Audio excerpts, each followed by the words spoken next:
اپنی تمام خود سری کے باوجود لبنہ ایک لمحے کے لیے گڑبڑا گئی۔ کس سے بات کروں گی؟ اوپر ہے ہی کون؟ آپ کو بھی بس یوں ہی وہم ستاتے ہیں۔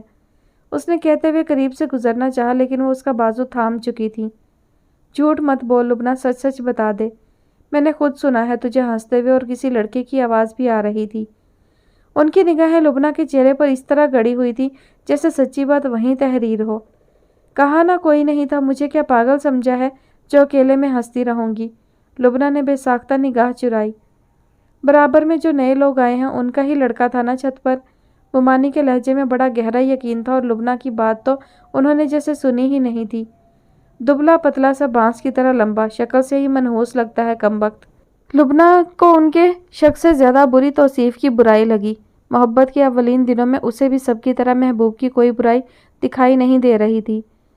کیوں خواہ کسی کی برائی کر رہی ہیں؟ گناہ ہوتا ہے۔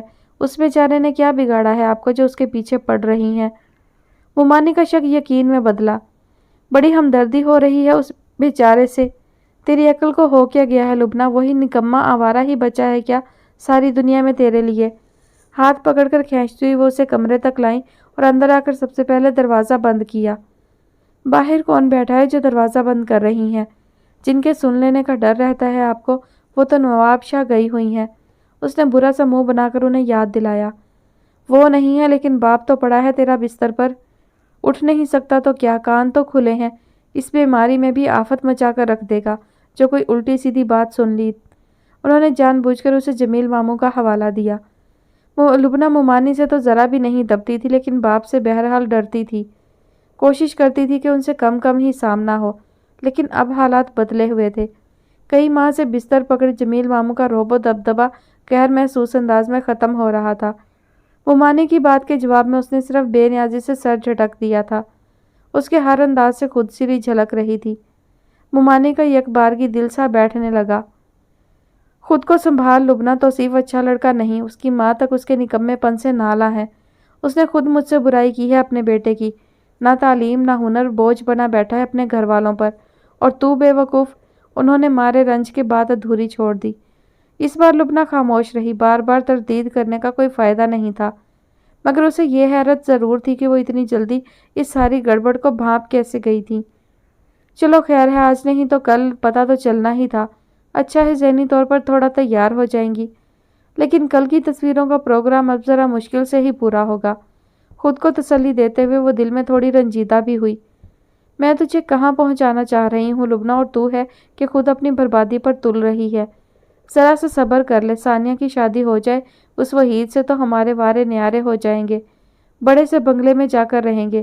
میں نے کر لی ہے وحید سے بات، ہم لوگ ثانیہ کے ساتھ رہیں گے اور سارا خرچہ اسی کے ذمے ہوگا۔ ممانی کے چہرے پر آنے والے دنوں کا خیال ہی روشنی پھیلا دیتا تھا۔ لیکن اس بڑے سارے گھر کی مالکن تو ثانیہ ہوگی، اور معلوم نہیں وہ ہمیں اپنے ساتھ رکھے گی بھی یا نہیں۔